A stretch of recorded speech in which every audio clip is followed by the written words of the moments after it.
dong di man ka gusto nga ma-mention nimo ngan sa imong pagtabang. Gusto ko nga bisag sa karon lang para masabtan sa tanan nga dili ko mo pasalamat sa laing tao. Kay pag-adto nako sa layo, pag-adto nako sa part sa akong pares, gingnan jud ko nga dili sila kuno dili nila kaya ba nga akong trabaho. Kay kana kon magmasahe kibaw na kon sila ug unsa na. Ikaduha, nahuman may ka kay nahuman mga ana ba, nahuman akong pamilya tungod kuno kay this is my dream come true about apam. Pero nahibaw ang Ginoo nga gipili nako akong mga anak. Walay lain nga willing nga mo suporta kung dili ikaw lang. Wala pa ko malimot nga imo kong giingnan. Bisag usalang ti. Pagpahuman og anak kanang wa nimo anak nimo nga mo graduate na high school.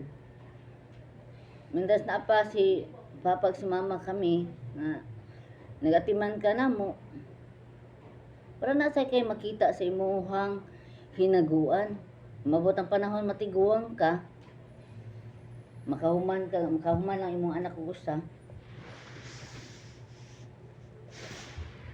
Makahuman imong anak ug usa na kay maduulan, mabot ang panahon nga may edad na ka, dili na nimo kaya ang pagtrabaho, labi na inan trabaho pagmasahe nga kanang kanang kusog kanunay ang magamit nimo ba. Labi na nga mga bandidi ng imuhang mga giatiman.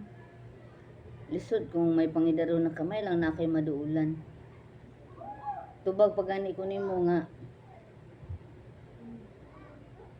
asa man ko magamit og kwarta dong para pa-eskwela sa akong mga anak nga ang akong trabaho mahurot man dayon kay na may daghang mga nasa mo nagpuyo. Nya ingala naman sa dako ng hinginlan no nga. Kumo na maluoy man sad ta.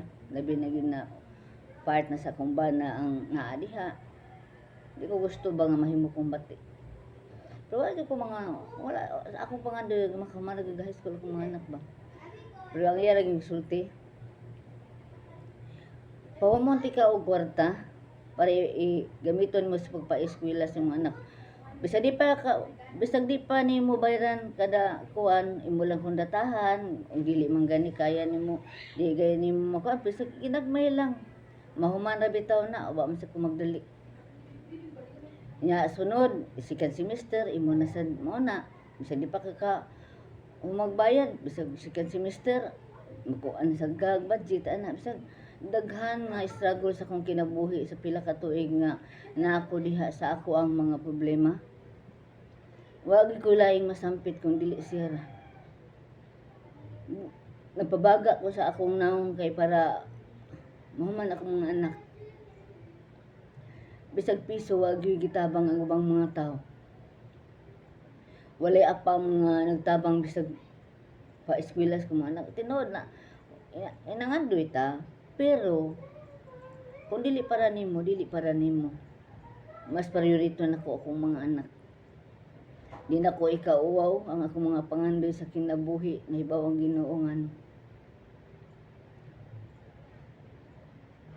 di sa gusto nga mahibawan nga naara jud ko niya magyango